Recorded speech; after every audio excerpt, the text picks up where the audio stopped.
when he stood on the pulpit of our church and made the allegation.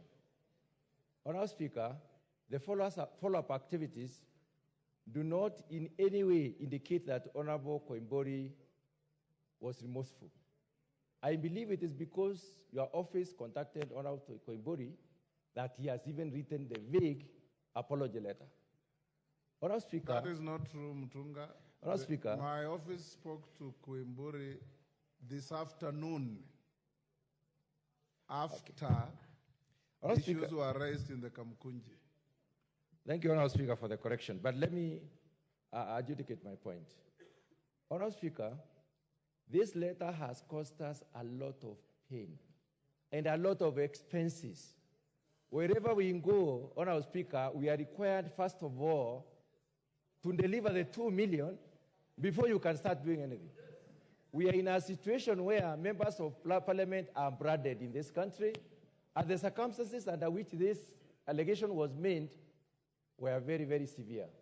Honorable Speaker, we are in a situation where we need to redeem our image, and the Honorable Koimburi only put fuel on a burning fire. Honorable Speaker, I think we do not need Honorable Koimburi to come and give us stories here. I know, Honorable Speaker, you have the discretion, but the House, the committee should be given the responsibility that we may be able to go and tell Honorable Koimburi what we have gone through so that he may be able to suffer a bit, because he has subjected us to a lot of suffering. Many people have lost their property because of such allegations, Honorable Speaker. Mama Nairobi. Thank you, Honorable Speaker, for giving me this opportunity to contribute. Honorable Speaker, out there in the public, everybody thinks that Parliament has been under state capture. And when you have a member of Parliament that goes out there and says that he was paid 2 million shillings to vote yes, and he declined, it means that parliamentarians are not able to make decisions on their own. It takes me back to 2023. I made a decision to support the finance bill. In the social media, everybody said I had visited State House and I had gotten a package. I never visited State House. I have never met the president on a one-to-one. I have only met him in public functions. I think that when an honorable member makes such a statement, he should be put to strict proof. As a lawyer, I'm sure you understand that. If he cannot actually substantiate whatever statement he made in public, and we forgive him without him actually withdrawing and apologizing and saying he lied, then what it means is that we are coercing him to actually withdraw. We don't want him to withdraw. He said he was offered 2 million. Let him prove to us who offered him 2 million. If he lied about it, then he should be punished, because whatever he said out there implicates every member of Parliament. When I make decisions here, I make decisions based on my own reasoning, my own objectivity. Sometimes I've even gone against my own party. That means I'm not able, if I'm in Parliament as an opposition leader or government, I am not able to lose my objectivity as a citizen. And I think it is important that all of us in Parliament stand and affirm whatever it is that we say out there in public. And I really would feel ashamed if he was just forgiven and he came back, because whatever he said there makes it very difficult for us as parliamentarians to actually stand and say we are not bribed. We actually oversight this country's various institutions. What people are seeing right now is abject corruption that is not actually being dealt with. And this corruption is not because the parliamentary oversight committees are not doing their job. It is because the reports that we make as Parliament are not moving forward. And I think it is important for us as Parliament to look at all the reports that we have made over the years that actually call for the prosecution of various members of public entities and the entities that have failed to actually address the corruption that we have oversight. So for me, I really pray and hope that we shall actually make sure that this member of Parliament is put to strict proof on the 2 million shillings that he got.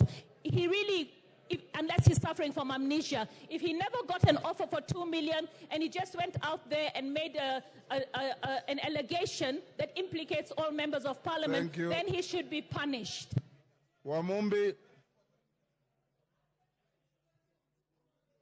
You are the last one. Wamumbi is the last one. Give the mic to Wamumbi. Thank you, Mr. Speaker, for giving me this opportunity. Mr. Speaker, we have heard you loud and clear. Mr. Speaker, we are requesting you. We don't want Koimburi to come and give an explanation. We heard what he said. Mr. Speaker, for these members to redeem their image and their dignity, Koimburi must be punished, Mr. Speaker. For this House to continue, Mr. Speaker, Koimburi must be punished, Mr. Speaker, because these members need to redeem their dignity. And those members who also voted no, they also need to tell us whether they were paid to vote no. We voted yes on our own volition, Mr. Speaker. So for this House to continue, for these members to redeem their dignity, Koimburi must be punished. Thank you, Mr. Speaker. Order, honorable members. Order, honorable members. I did say that I shall guide the House on any subsequent actions to be taken on this matter. Next order. Next order. Order number 4, petitions. Order number 5, papers.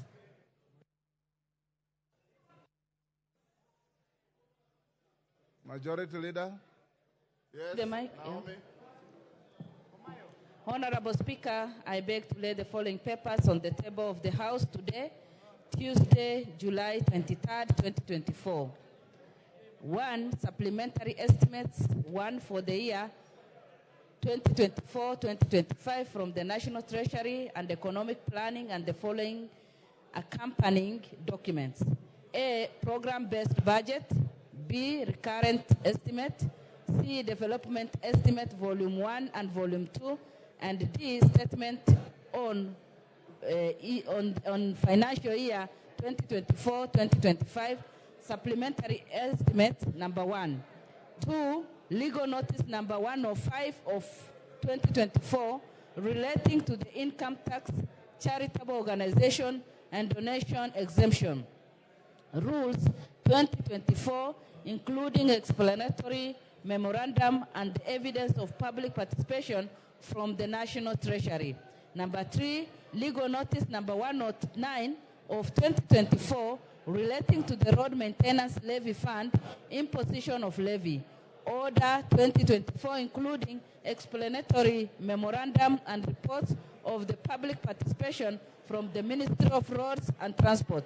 Number 4, report of the NGCDF Board on project proposals, approved disbursement status, and restrictions imposed on constituency account the third quarter of 2023-2024 financial year.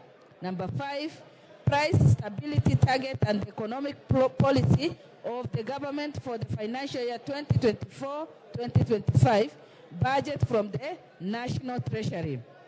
Number 6, the June 2024 special audit report of the Auditor General on debt servicing of external loans in Kenya. And number 7, the June 2024 special audit report of the Auditor General on the implementation of the Global Fund program in Kenya. Thank you, Honorable Speaker, and I beg to lay. Order, honorable members. Order. Order, honorable members. Honorable McClub. Who is the member talking to Honorable McClub? Take your seats. The House is in session. Honorable Babu Wino, take your seats. Those who are walking out for their coffee or conversations, do so without disrupting the proceedings of the House. Chairperson, Budget and Appropriations Committee.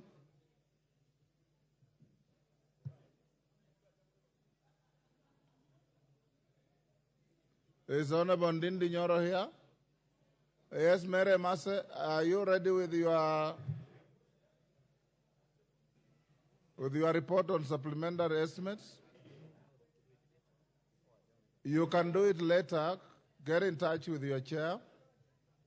Next, Chairperson, Departmental Committee on Trade, Industry and Cooperatives.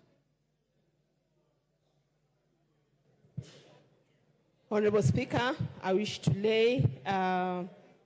to lay the following paper on the table of the House today, Tuesday, 23rd July 2024.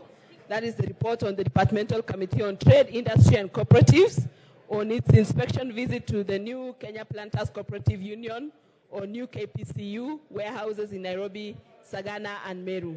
Thank you, Mr. Speaker.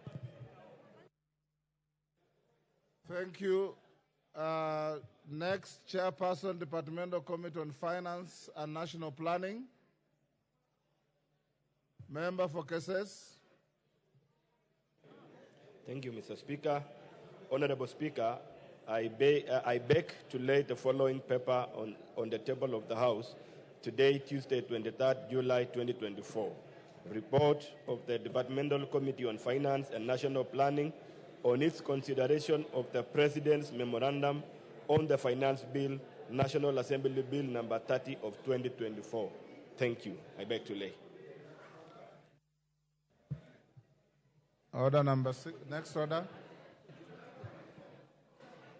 Order number 6, notices of motion.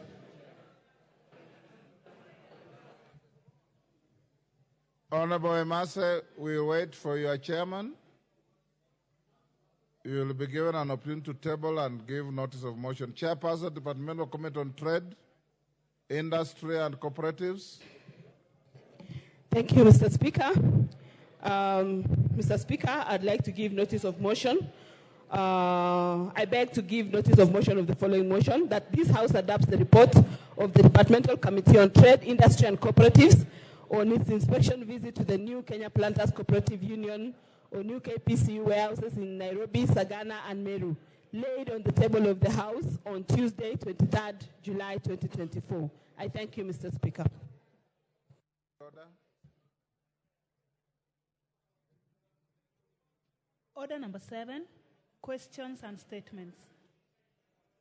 Next.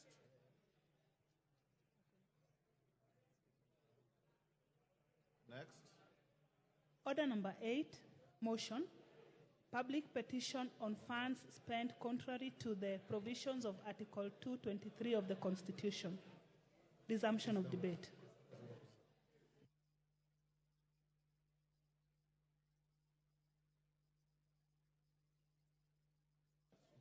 Okay.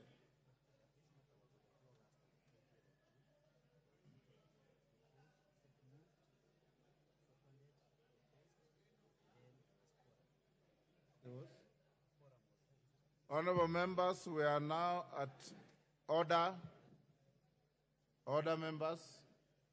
We are now at order number 8, public petition on funds spent, conduct provisions of Article 223 of the Constitution. Order, my record shows that Honorable Nimrod Mbai moved the motion. Honorable Janet Sitiene seconded the motion. The question was proposed, and then there was a member who claimed there was no quorum. So we now open to debate.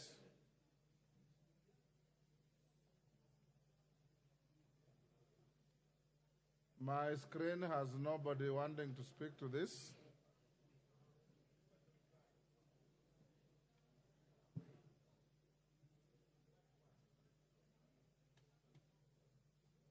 Mover, Nimrod.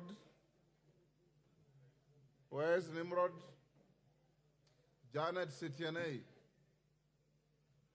You are the seconder. Who is...